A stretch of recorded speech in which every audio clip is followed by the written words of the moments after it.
This episode of the Kru Muay Thai podcast is brought to you by pmtlifestyle.com, authentic Muay Thai lifestyle by Kru. Definitely go check out the website at pmtlifestyle.com for some awesome lifestyle merchandise. That's for those of you out there either involved in Muay Thai, looking at getting involved in Muay Thai, and embrace a healthier lifestyle to live the life of a Nak Muay. Go check it out. All right, Mr. Aidan Mahoney's in today. He's one of our students at Muay Thai Ventura. He was somebody that reached out to me about training in Thailand. He's one of our amateur competitors. He's also worked there with our kids with coaches as a coach and whatnot. So, how you doing today, Aidan? I'm doing good. How are you doing? Doing great despite all this lockdown crap, but super stoked to have you in today. Thanks for being able to make time for it. No problem. Happy. So, how old are you now? 19. 19 years young. Perfect, man. So, and how long have you been training Muay Thai for?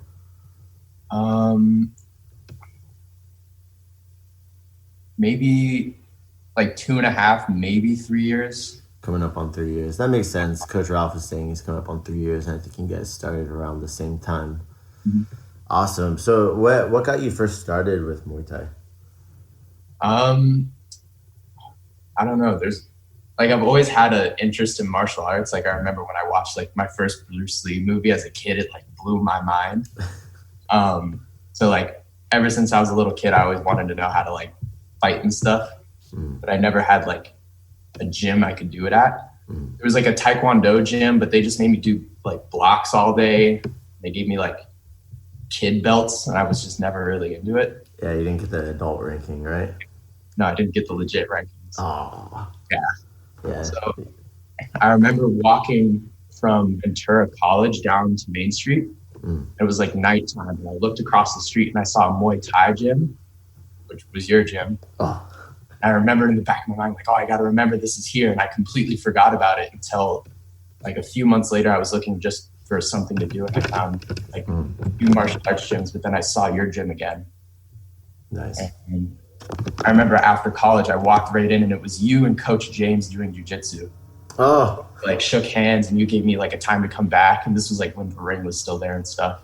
Okay, I remember that. I remember that now. Yeah, that's, oh man, I forgot about that. I remember I didn't associate that with being you. Mm-hmm. I don't know why. I guess they just have so many people walk in the doors right there being on a front row like that. Mm-hmm. Damn. Well, so you started training in our teens program, went through that, returned with Coach Kevin at the time, and you got into doing some competition stuff too. Mm-hmm. Tell me more about that. What was your first competition? I think it was one of the PKB events. Yeah, it was a PKB in Colton, California, I think. In middle of nowhere. For those of you that don't know where Colton, California is. Yeah, middle of nowhere, and a big gymnasium.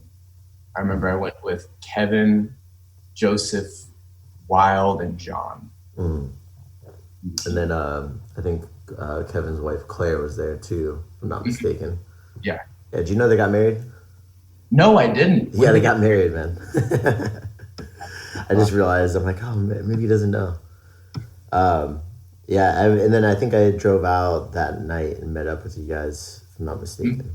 That's right, because John and Wild were competing in another tournament thing the next day. Ah, that's right. You guys, that's right. They had the YDL event at Kru Brian Doubler's gym the next day in Fontana, which is also in the middle of nowhere.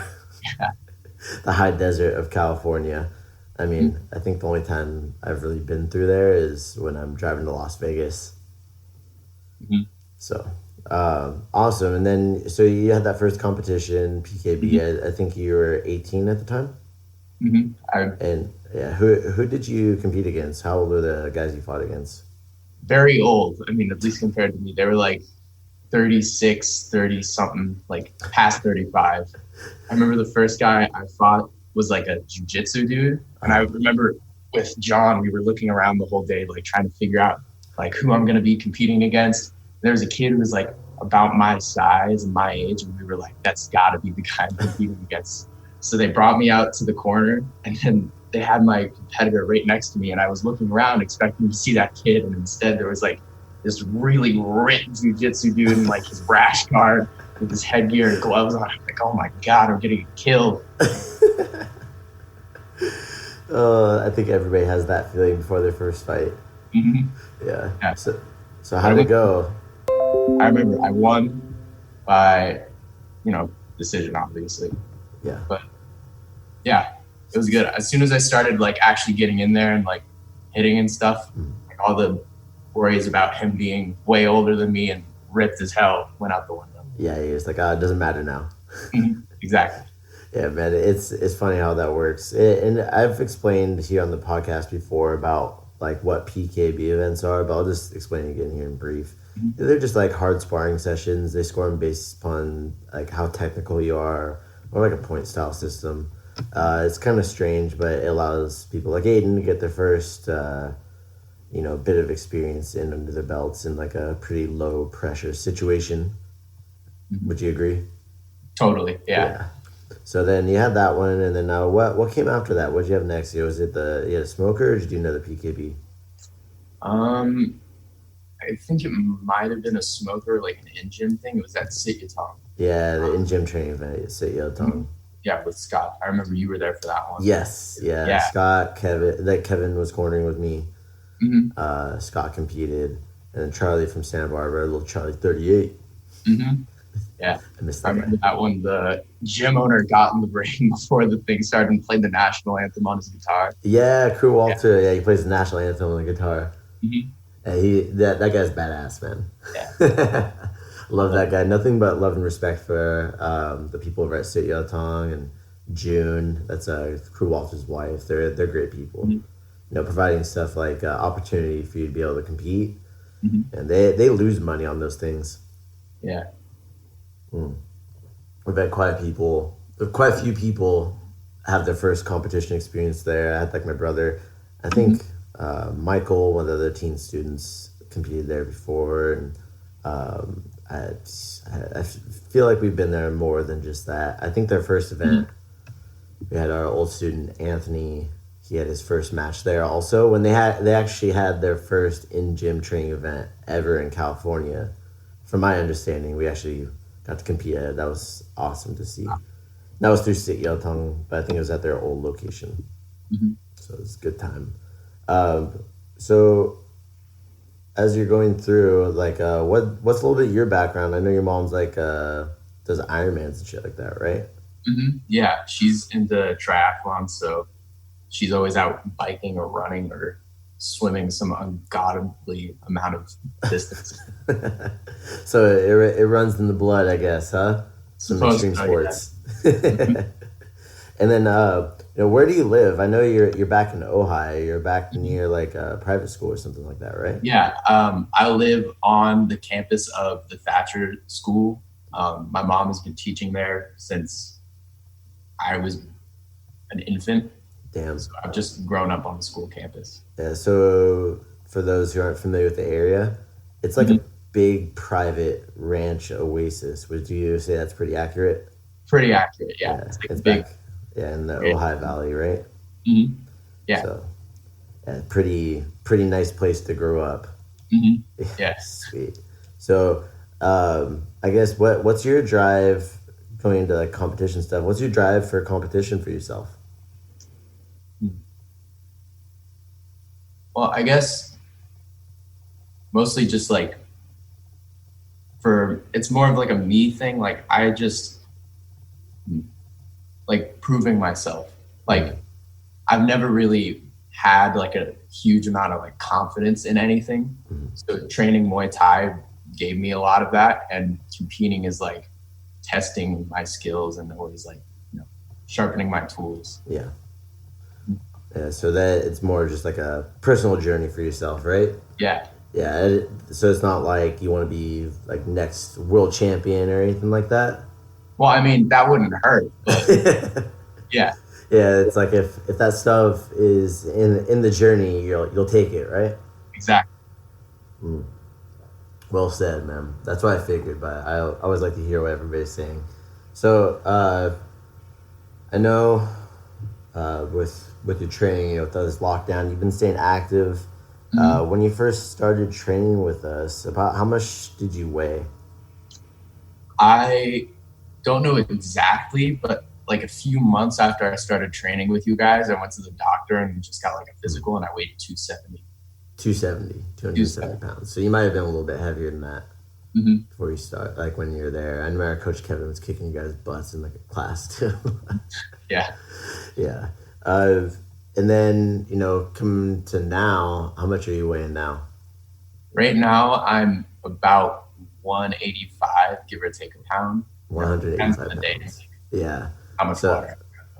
Dude, almost 100 pounds of weight loss in that 2.5-3 year period. And from what I can tell, I think it's pretty sustainable for you. Yeah. So, yeah. What's been like the biggest factor in like that kind of weight loss for you in lifestyle change that you've had? What was the biggest change you think? What was it?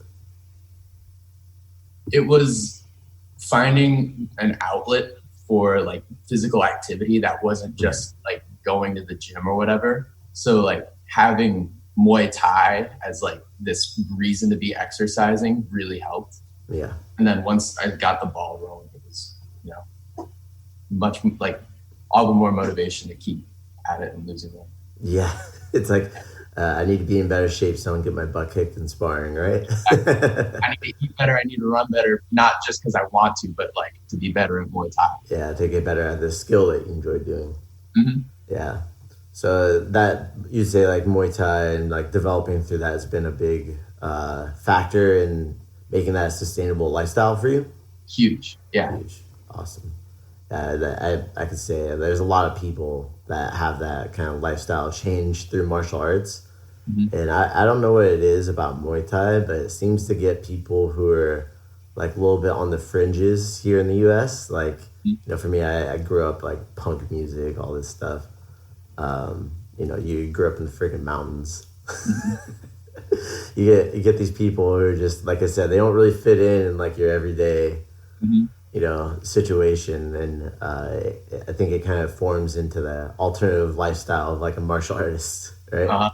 So, I know we've talked about it before, and, that's why you started working at the academy and stuff too. That was actually one of your first jobs. Yeah. So, and I've seen you grow a lot through working with us too. I really enjoyed having you as an employee there and everything, also part of the team. Like, I still feel like you're part of like an employee, even though you're not. Like unofficial. Unofficial, official, with, yesterday, or 2 days ago, was it yesterday, we were talking, you're like, hey, I want to chat with you about, going to Thailand, correct?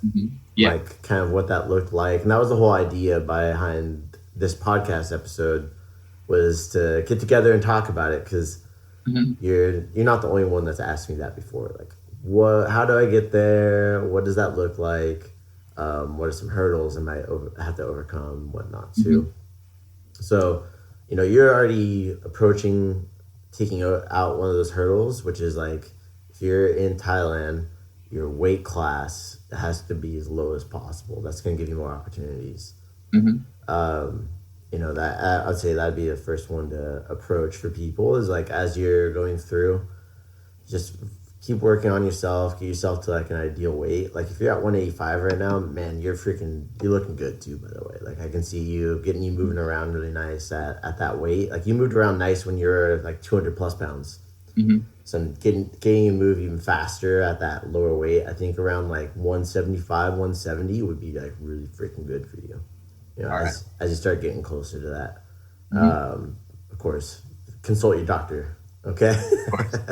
That's not medical advice, but I see you being around like that 170, 175, maybe even getting lower sometimes, depending on how your body feels. So definitely getting your body weight down, because Thai people, as you know, they're not big. Yeah. So, that's one of the first things I tell people. And a lot of people, they say, oh, I can't get that low. And if you guys are listening, you hear Aidan just saying, yeah, okay. That's cool. Yeah, that's why you're going to be good at it. So weight classes are something to really consider, and depending on where your weight's at too, it's probably going to depend on where you want to be located at over there too.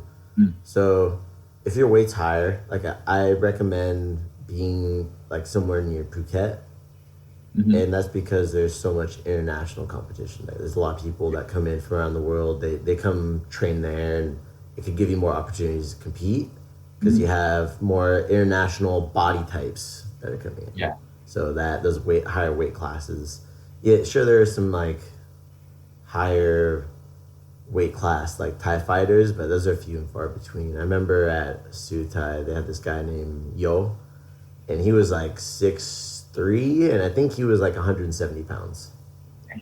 Yeah, and the guy was savage too, super nice guy. And I think he was young too. I think he was like 19 or 20. But from my understanding, I think he ended up either going back home or out of the country. I can't remember. But going down there, like the thing is, the style of fighting in like Phuket, for a lot of people who don't understand, like Phuket's South Thailand's island, Southern Thailand, you're gonna get more of an international style of fighting, or more like punch, kick. I don't know, like what you'd see more here, like in the U.S. or like in Europe, if you're fighting against a foreigner. And from what I've seen too, and other people that we know that have fought over there, or students that have gone and fought over there, long term, is you see more. When they come back, they're like, I want to fight more foreign people because they press the pace a little bit more. It's a little bit more like international style fighting. Thai style fighting is a lot of fun, but the majority of the time, because of body sizes and stuff like that, you're going to be fighting against foreign opponents. So you want to get used to fighting that style also. So I think being in the mindset to be able to adapt to both of those is very important. You know, like our style of training that we have at our academy, we teach a lot of like Thai style, how to score there, but you're also learning a little bit of like some kickboxing and stuff like that too, to integrate into that. Yeah. So, you kind of been bred to be able to adapt between those two. And I think for people that don't adapt, it's just an excuse. It's an excuse. But, you're young, so you have to know that you have to be able to adapt to both of those is very important, especially with stuff like ONE FC coming out and Bellator. They have like kickboxing, Muay Thai, and MMA. Yeah. So you should be able to compete in all of them, even MMA, So Bangkok, it's also a great place to be for training. The training in Bangkok is going to be a little more higher intense because of all the people that come from around the country. That's where they're going to make money. So that's going to be where a lot of the top trainers are going to typically be at. The heat is a little more intense because it's all concrete and pollution and whatnot. I think there's some studies saying that like being in Bangkok for one day is the equivalent of smoking like a pack of cigarettes a day or something like that. Or like 1 week is like that, something like that. Don't quote me medically on it, but I know you feel it once you come back. Like, we're back here in California. Like, I can breathe. Clear air. The other one is up in Chiang Mai. That's like North Thailand. It's very nice up there. They also have like a international scene there too. It's not as big as Phuket's like international scene, but you can get foreign opponents up there too. And you'll get, as you go through like these lower level stadium fights, they have like Patong Stadium in South Thailand in Bangkok. Then they have like Asia Teak in Bangkok. It's like the small Muay Thai live show, and they have Ratchada Stadium, not to be confused with Rajadamnern Stadium. And then in Chiang Mai, they have Taipei Stadium. I can't tell if I'm pronouncing that correctly. I always forget how to pronounce that one because I've only been up there once, actually twice. So it's always looking at these different places like that. But you basically build up through those small stadiums. That's probably where you'll end up having your first fight when you go out there and get your experience that way. And then from there, you can go into stuff like Max Muay Thai. Max Muay Thai is 3-rounder. They broadcast it on YouTube. For anybody that's listening, just go into YouTube, type in Max Muay Thai, and you'll see they upload fights. I think it's like 6 or 7 days a week. And their weekend fights are the higher level ones, and the weekday fights are like the lower level ones. It's like consider that like almost amateur, depending on the fight card. It's like a C class, I guess, or a B class of Muay Thai. You're fighting full rules Muay Thai, but it's not like just over there. The way they do the process is a little bit different. So not like here where they're padding and stuff like that. So, have you seen Max Muay Thai? Oh yeah, I remember. I was asking you. I guess it was just a while ago. Like, if there are any good resources on the internet for just watching footage, and you like showed me Max Muay Thai, and I watched like a whole bunch of their cards from like the past weekend and stuff. They're always uploading like I don't know if it's always full cards, but they have like hours and hours of fights on their channel. Oh yeah. And they broadcast them live on YouTube and on Facebook also when they're live. But I think typically it's at like 4 a.m. California time. So you're not always up to catch it live unless you're trying to catch somebody who's fighting. Like I had my friend, pro fighter Travis Petralba. He was fighting on there before. He fought on there I think twice now. So Max Muay Thai is based in Pattaya. That's about an hour and a half away from Bangkok. You can get there by bus for like $5. And I would recommend in Pattaya. There's a lot of gyms, but honestly, I would recommend going to Fairtex. Just because like the connectiveness of it, you're gonna network with a lot of people. You're gonna meet a lot of international fighters coming in there. Like when I went there in July, prior to the IFMA World Championships. For those of you who don't know what IFMA World Championships is, it's a big international Muay Thai tournament. All countries from all over the world come in. They bring teams and they go fight in Bangkok for the week to figure out who's the best. They wear padding and stuff like that, but it's mostly all pro fighters and stuff like that. They're fighting there. So when I was there, I saw Sakman Cole.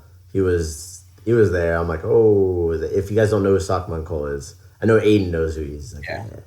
He's known for his famous fights with like John Wayne Parr and with Jong Sanan, Vertex, the Wooden Man. They had a couple of crazy fights on there. Like I think they fought like 5 or 7 times, something crazy. So he was there and he was training the team from UAE, from United Arab Emirates. So that team's got money because Dubai and stuff like that, right? So they hired him as a trainer. I got to meet him and stuff like that too. I think you go back on our Instagram, there's a picture of him like elbowing me in the face jokingly. Super nice guy. Yeah. You remember seeing that? No, I don't. I didn't ever hear that you met Sakman Cole. Yeah. I met him there. I was like, oh shit, Sakman Cole. Can I get a picture? Like I got to hit pads when he was in the ring, like sparring with his guys. I was super stoked. That's sick. Yeah, it was awesome. So there's another person that's at Fairtex right now. I think he's their social media manager, like content marketing. His name is Matt Lucas. I know I mentioned him to you before as well. He's a great person to know. He's from the United States. He's been living and training out there for a long time. He's fought out there, of course. He's fought here in the U.S. as well. I actually just met up with him. We had a Muay Thai business summit in, where was that? Oh man, it's not Stockton. This one was in Elks Grove, up in the Bay Area at Kru Patrick Rivera's academy at Valor Muay Thai up there, Valor Training Center. He came up and I'd met him a couple times in Thailand and stuff too. He took pictures and like he's a super cool guy. He's a good photographer. He's a photojournalist and he's a really good writer. He also has a podcast too. I can't remember what his podcast is. I think if you just type in Matt Lucas into like podcast, you can listen to it. But he interviews a lot of the people who I call like shakers and movers within Muay Thai, because he sees these people coming into Fairtex, doing these international fights. He has the connections here in the U.S. Like they flew him out for that Muay Thai business summit just to talk about fighting in Thailand. He also has a book. It's on Amazon. It's just, I believe it's called On Fighting in Thailand. I remember I looked it up yesterday. You looked it up, yeah. Order that book, man, because it's some great stuff, and that's gonna answer a lot of these questions too, and maybe fill in some of the gaps. Because honestly, Matt has a fuck ton more experience than me, Yeah. being over there, obviously. But he's a great resource. He's a great guy. Definitely would recommend if you guys meet him, be nice to the guy. He's super cool, and he knows everybody. He won't you won't be able to tell because he's super quiet, but he is. In that book he has will help fill in a lot about like how the different levels of stadiums like we're talking about and stuff too. So I would see, and he talks about like the payment structures at each one of the stadiums and how those work too. Because like at Max Muay Thai, you're not getting gambling or like cash injections and stuff like that from gamblers. It's mostly like entertainment Muay Thai is what he calls it in his book, I believe. And then you get into like the higher level stadium fighting. Rushdumno and Lupini. Like, those are lower weights. You can get international fights there too. They have some live Muay Thai events that are on TV there where they bring in international fighters for fights. I know WBC Muay Thai has been doing fight nights at Rushdumno and Lumpini Stadium. So you're going to probably see more of that coming up through this coming years once this whole coronavirus thing clears up. So I actually heard that they're going to be reopening the stadiums, I think mid-June in Thailand.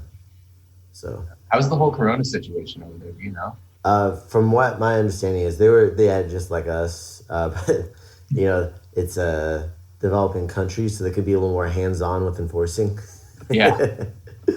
A lot of people were training like in secret, essentially. Doing some outlaw style training, training in their house or like their apartment or in their backyard with like tarps around it so no one could see. But being sensible about it too. They actually, one of the big spreaders of COVID-19 in Thailand was at the boxing stadiums. Yeah, they found out. That's what it was coming out as it was coming through, which makes sense because they're so crowded and condensed in, and everybody's touching each other. It's like I can see that. It's unfortunate that was the thing. Yeah. So going into for like basic, that's like basic low level stadiums. That's probably where you would find yourself at most. You might get into some other things that they have. I think it's like, was it Super Champ, Muay Thai Hardcore. There's like MX more extreme. It's like the Muay Thai with the MMA gloves. So we know the promoter for that one in Bangkok. His name's Takun. He owns the Sasipapa gym in Bangkok. Super great guy. Again, another one was shakers and movers in Muay Thai for a long time. His dad was too, and his son's heavily involved in it now as well. Very famous gym. I think that guy, was it Trainer Gay? Yeah, he's there now. Which makes sense because they get so many international people that come into there. Like when I was there,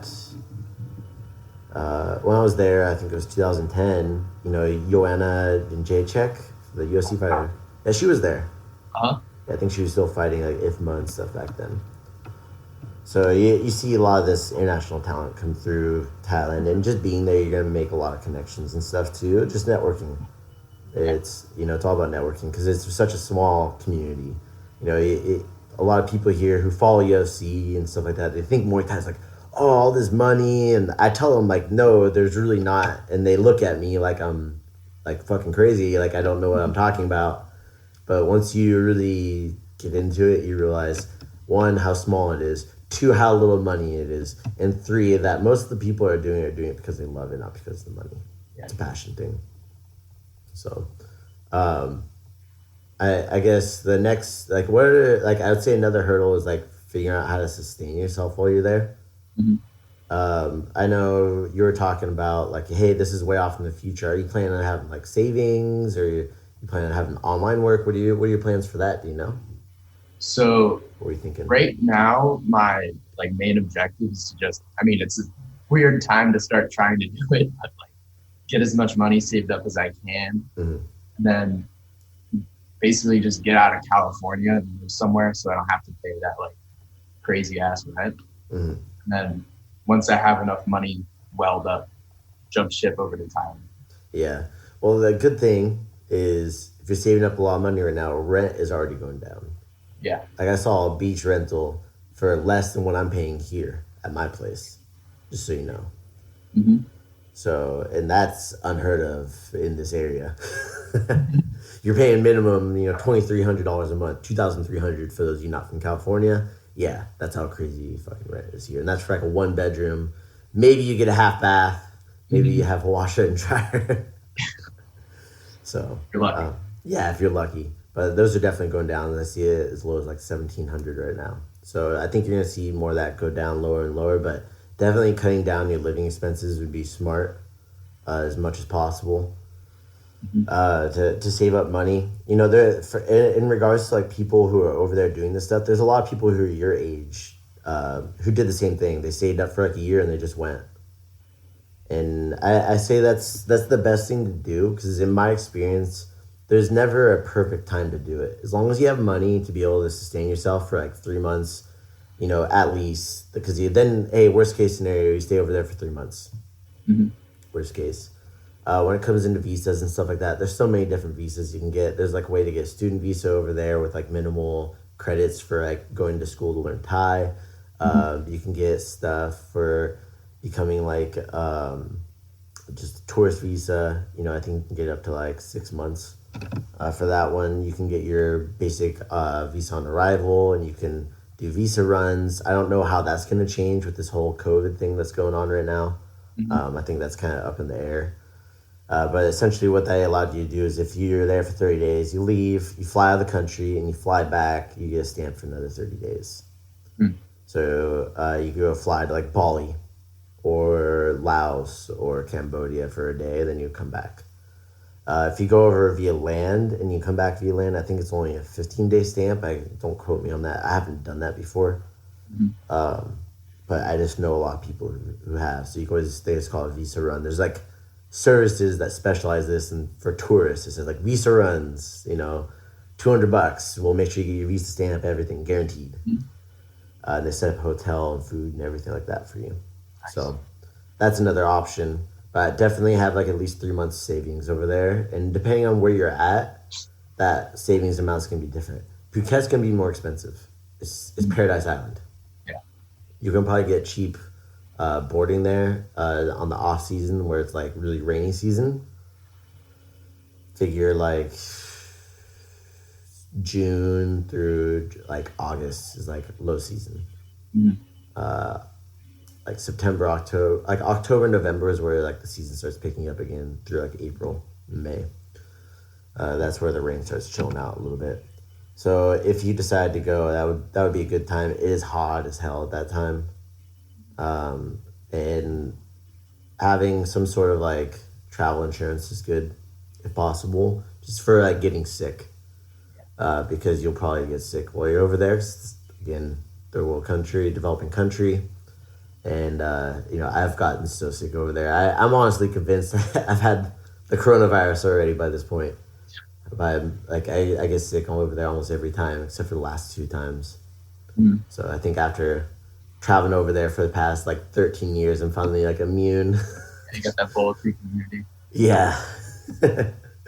So, but I have friends over there too who just, they are constantly battling getting sick.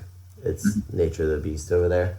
But it depends on where you live and where you're getting your food sources and stuff too. So, if you go in Bangkok, it's going to be cheaper, of course. But you might have to travel to fight. You might have to travel to Phuket to fight. But it's not that expensive to travel to fight. Like if you end up doing Max Muay Thai, it's like I said, you can get the Max Muay Thai from Bangkok, no problem. That's fast. A flight round trip to like Chiang Mai or Phuket, you can get them for like around $85 round trip usually, or up to like $120 is like expensive from what I've seen. But who knows how air travel will be after this too.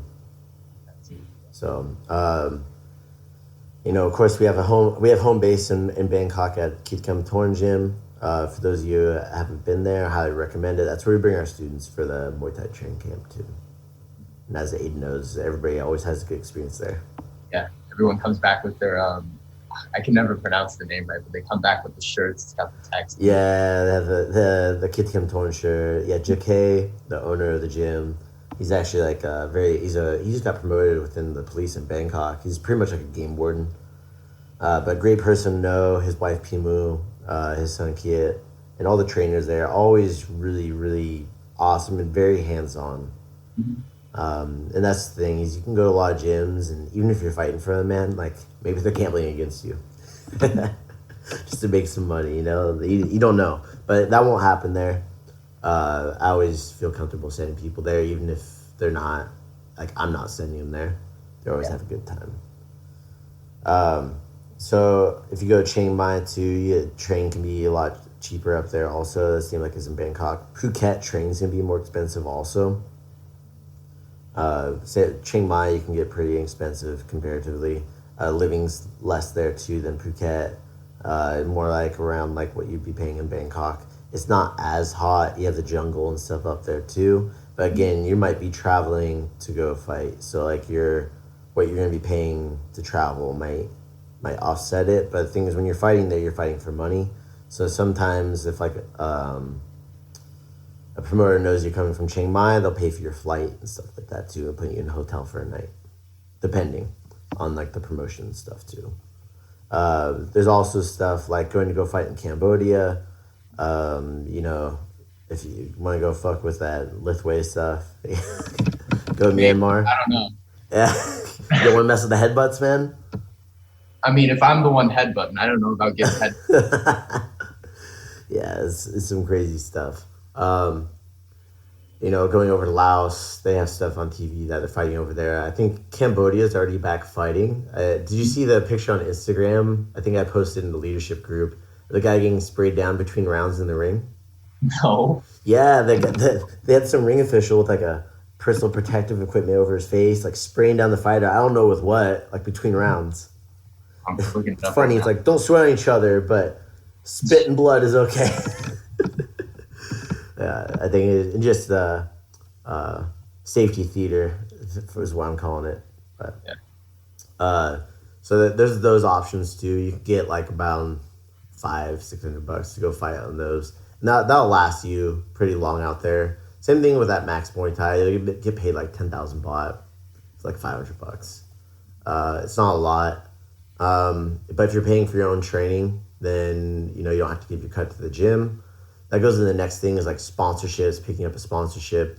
So sponsorship, we had our student Carity, or our it's funny. I call her, okay, Carity, if you're listening, you're not old, okay? You are a former student, but I'm just gonna call you an old student. When it comes into stuff for like sponsorships, like the way you get sponsorship is usually you're gonna have to pay to be at a gym for a little bit.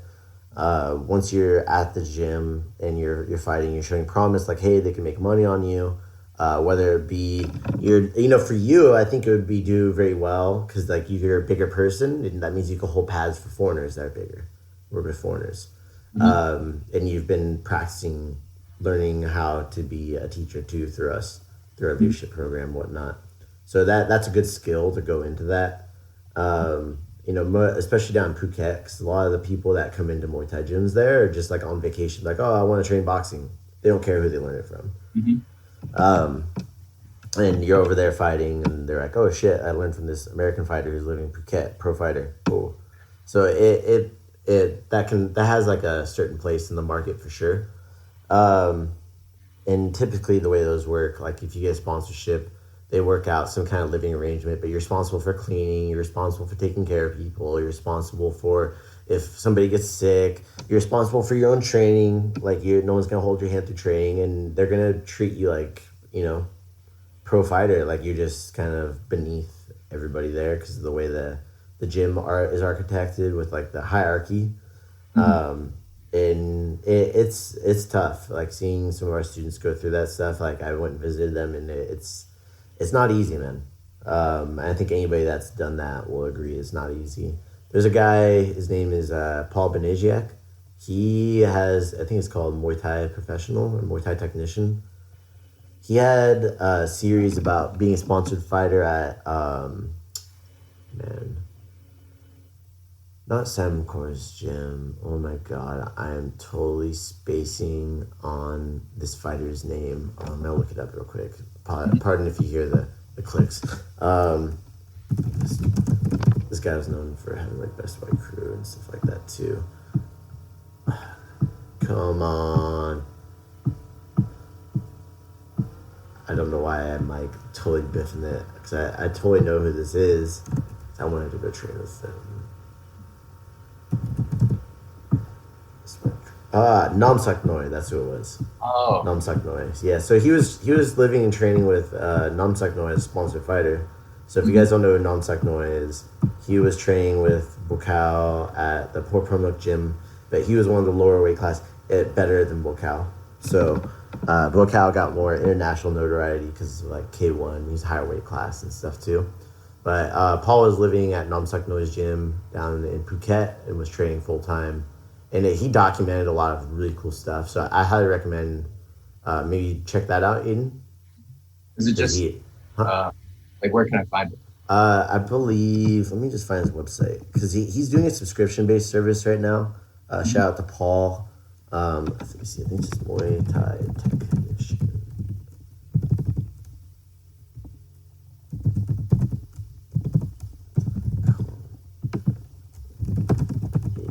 Let me see, I'll find the website. But Paul's fought in Glory and stuff like that now too. Super cool dude. You can reach out to him on Instagram also. He runs the Muay Thai camps with Sean Fagan, the Muay Thai guy. Oh yeah. Yeah. So I met Paul back in like 2015 when he was on the WKA World Championship, WKA World Championship team for Team USA. So MuayThaiTechnician.com. That one. He's also his handle on Instagram is Muay Thai Technician. So he's a cool guy and somebody definitely you should reach out and talk to also. Just like, hey, I'm thinking about going out there. Their Muay Thai camps are cool for people. They do like a couple week training camps and stuff like that. If you remember Kate, she got a sponsorship through Sean Fagan. That's the Muay Thai guy. So that's who she got a sponsorship at Kung Sita gym in Bangkok. They're a really cool group of people. They've done a lot of good stuff to help build like the Muay Thai media and stuff like that up online and create a lot of awesome content. So he released like a cool blog series and video series about his training as a sponsored fighter under like a top fighter like that. So I would definitely recommend checking out. And he's like 100. I think he's a 170 pounder, 175 pounder. So, cool guy. Yeah. Oh, pardon me. I'm just opening up. I have one of these kombuchas. You ever fuck with kombucha? Oh, absolutely. I love kombucha. Dude, what's your favorite? What do you drink typically? Kavita or what? I like the stuff you have, the GTs. Mm-hmm. That's always good. And then recently, I don't know if they have them other places, but at my local grocery store, they have these cans. It's called like Good Kombucha or something. It's like a little bit cheaper than the GT. I've seen that. Yeah, the can. It comes in like a 4-pack or a 6-pack, right? Yeah, it's pretty good. It's not as like, it doesn't have as much punch as GTs, but like still pretty good. Yeah. Have you had the Wonder Watermelon? That's the one I'm drinking. No, I haven't. Dude, get it. If you see it in the store, buy it because that's such a bomb. All right, I'll get it. Love kombucha.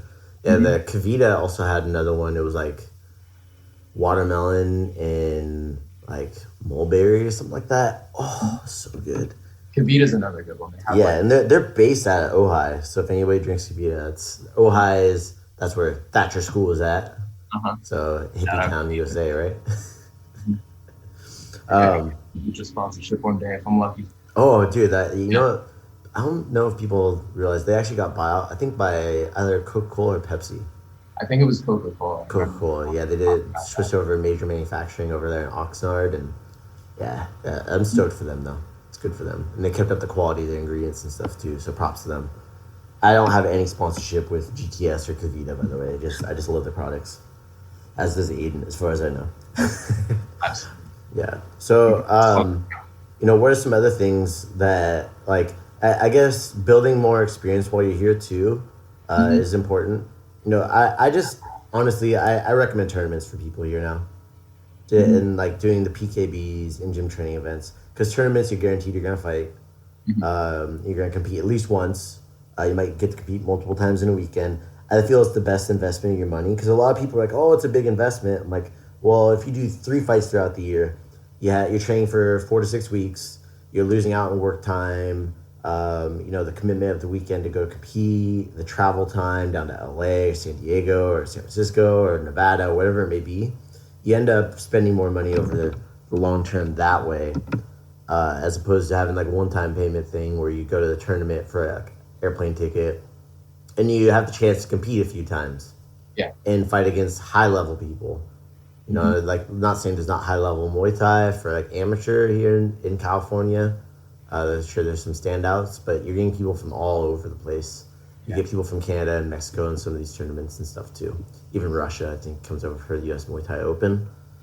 Um, And for those of you who don't know, too, I work as a referee for U.S. Muay Thai Open sometimes. Master Bob Carmel, the commissioner for amateur Muay Thai over there in Arizona, calls me in. I freaking love that guy, by the way. Hmm. Um, super stoked to be able to have those opportunities to work with. And I don't referee our students' fights, just to be clear. Hmm. I always tag out when I see you guys come to the ring, and I don't judge them either. So just to be clear on that. But those are great tournaments. Thiago and all of them, they do a great job, along with the United States Muay Thai Federation. And I know you're familiar with USMF, right? Yeah. So they do the team selection for IFMA for that World Championship tournament. So it gives you exposure with the people doing the IFMA selection process. Helps you get establish some sort of ranking because there's no like one ranking system here in the United States or most of the world doesn't have one. Yeah. So it's good to do the tournaments because you can really see where you stack up. So you may end up being a guy who's a champion of his region and you beat him. You don't know. You'll find out afterwards. Um, and that's my opinion, and that's from being involved in the sport for like 13 plus years now. I come up in 14 years. Damn, getting old. When my neighbor said I'm getting gray, she's like, "Damn, you're getting gray, Jonathan." Stress, old Yes. stress. Uh-huh. Don't let it happen to you, Aiden. Don't get old, man. Um, so I'd say that keeping your competition and staying motivated is big, Hmm. and really build those healthy lifestyle habits and continue them. Hmm. I think right now is a perfect time to start. Because if you can maintain stuff right now, then when stuff's open, it's easy. Exactly. Yeah, And and that's just then what I've been trying to do is like not let myself fall back in the time where there's just not any like actual training. yeah, I could totally understand. Um, what are some other things like hurdles that you see for yourself? Um, I guess like once I get there, finding like a gym to go to, but I feel like that's So just kind of like yeah, I guess the additional. the best thing what I would recommend doing is Mhm. like, of course, I would recommend. I'm biased. Keith Torn, I would say go there. They'll take good care of you, food, all that stuff, and you can live there on site, very cheap, very inexpensive, and quality training too. But what I recommend doing is like when you first get there, like go spend a week at a couple different gyms. Mhm. Just go spend a week, and just tell them like, hey, I'm just looking around to find a place to be at. Long term, I'm just kind of traveling right now, and that gives you a chance to enjoy the country a little bit Mhm. before you really get like knee deep in the shit of fight like professional fighting. Yeah. And because if you're over there doing all that, you don't want to get caught up in the partying and stuff like that too. It's really easy. You hear about people falling like alcoholic depression and getting into the whole like prostitution thing and partying. It's just not a good thing to get sucked into. Yeah, for those of you out there, yeah, no one likes to talk about that, but I'll talk about it. I've seen it. It sucks. But yeah, so when you get out there, that's what I would do. Just have like a list of like 3 places you want to go to, and if you find one, like like I said, make sure to go to all of them. Yeah. Don't just say, "Hey, this is the one," because maybe the next one's even better. You don't know. That would be my recommendation. So, does that make sense? Hmm. Totally. Okay. So, what else?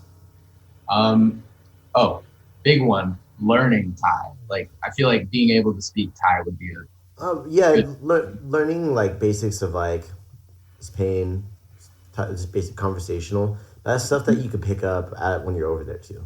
Yeah. I used Pimsleur Thai. I think they have an app now, and it's really easy. It's all conversational Thai. It's not like Rosetta Stone. I tried Rosetta Stone, sucks. Pimsleur Thai helped me learn like some basic conversational Thai Mhm.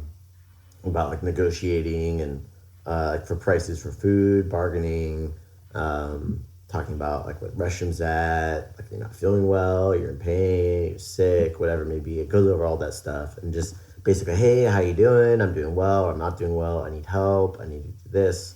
It allows you to go through all that stuff too. Useful stuff. So, but yeah, I think I feel that's something you could definitely do leading up to that. It's not gonna be. You could literally be on the airplane on the way over there and just practice, and then just practice it when you're there. Yeah. They'll probably laugh at you, and I'd recommend practice at Phuket or like Bangkok because there used to a lot of international people there, and they speak a lot of people speak just a little bit of English for the most part. Even if it's just oh no. What else? What else do you foresee? I'm trying to rack the brain. Um, Not really a hurdle, but how would you say, like you said, in Phuket, it's a lot more international. It's like a more blended style, I guess. How would you say what region of Thailand you're in affects the kind of training and the like focus of the training? So like what I mean by that is like the people that you're gonna fight there, you're still gonna get like Muay Thai training. It's Muay Thai. Yeah. But the people that are there fighting, maybe they're only there for 3 weeks. Maybe they have more of like a kickboxing style and they came there to do Muay Thai and they wanted to fight Muay Thai. Maybe they're kickboxing world champion. Who knows? Or they're maybe went from boxing into Muay Thai. Like you get this really eclectic mix down there, in my opinion. Bangkok, you're just gonna get like hard training. Because that usually by the time people make it to Bangkok, like if they're living in Thailand, is typically they did all their base learning at a smaller gym, like those foundational gyms, and then they bring them up to Bangkok. That's why I like Kitkem Torn because they bring the trainers from foundational gyms. Because JK's brother Peacock down in South Thailand, he has a small gym down there, and if the kids are doing good, they send them up to JK's gym. They have them try out, see how they do there for a couple weeks, see how they do fighting Bangkok. If they do good, they stay, they get a contract, they do school there. If they don't do good, or they could do better, they send them back to down south, let them develop a little bit more, and bring them back up like a month or two later, see how they do again. That's essentially how that works. So you really have to find a gym that has good foundational training. That's why I like that gym because it's in Bangkok, it's easy to get to, and they have that good foundational training. They're not going to give you crappy basics. Just to get you worked out on the bag and pads, like 1-2 kick, 1-2 kick, good. Like you don't want a guy just saying that the whole time on your first day. Like if you're actually correcting and it's good, they'll let you know. But the trainer there is like notorious. He's not there right now. He went back home. It was Kru Jonathan. He just make a face like you just ripped the biggest fart ever. Like no, and to give you like 2 thumbs down. Like no, and shake his head like no. So they'll be very verbal, but of course he's very nice too. But also when it comes time to training, like I posted like on our Instagrams, like hey, when it comes time to train, you gotta be focused. Yeah, you have fun, but when it's training, focused. In between training, relax, have fun. In between rounds, relax, have fun after your push-ups. Yeah. So I would say like when it comes into like styles, depending on the region, that's where I was saying like to go check out the different places. Just plan it, put that in your expense budget that you're gonna go around for like the first month. Or like maybe spend a week in Bangkok, a week Phuket, a week in Chiang Mai. So that'll be my recommendation. All right. Cool. What else? What else would you see? Trying to think. Well, if you can't think of one I could think of is mindset when you're going into it too, because there's definitely going to be times where you doubt yourself. The things everybody doubts themselves, man. You just gotta go do it. Like if I was in a position to be able to save up and do that, and I was your age, I was trying to. But man, I had so many hurdles. We didn't have a Muay Thai gym here. Yeah. When I moved back, I wanted to go. Like I started GoFundMe. I did all this stuff. I didn't really push it. I canceled it. So I started teaching and stuff. And I wanted to go live over in Thailand full time and go do that. So if you guys do it, we've sent students over to go do that. You can do it. You know, the groundwork's laid for you. So you just got to take it and go with it. Cool. Well, with that being said, Aidan, I'm gonna get on with the day here. Got some work to take care of, some new projects and everything. I hope have a good rest of your afternoon, man. It's good catching up with you. Catching up with you too. Yeah, and if you have any closing thoughts, closing words.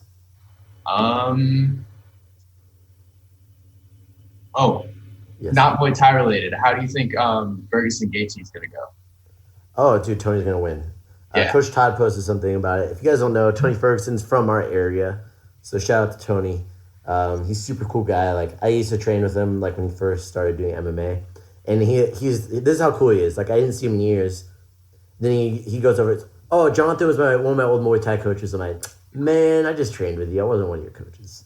So he's super cool guy. I mean, you can't take it from him. But no, I'm really bummed he's not fighting Khabib and getting that shot and that payday that he deserves. But I'm super stoked to see that happening. Oh, one more final closing note, talking about fights and stuff, man. There was actually, let me pull this up. They just announced for bare knuckle boxing fighting championship that both Shannon Briggs and Mike Tyson have agreed to fight each other on the main event of bare knuckle fighting championship 12. Yeah, did you see that video of Mike Tyson hitting pads? Yeah, I did. So apparently he's doing a charity event, and so is Evander Holyfield. I don't know if they're sparring each other or something. I don't know what the deal is, but holy shit, that one! Like, we have to get together and watch that. If we're still on lockdown, man, I'm doing a Zoom party on that one. Exactly. Hell yeah. Great. So how old is Mike Tyson now? He's like in his 50s, yeah. Dude, yeah, I don't know how old they are, but all I know is that's just gonna be nuts. Bare knuckle, Mike Tyson. I see a hand breaking, that's for sure. Face. Yeah, and a face. Damn. Well, heck yeah, and thanks for bringing that up too. Let's keep in touch, and have a great day, man. You too.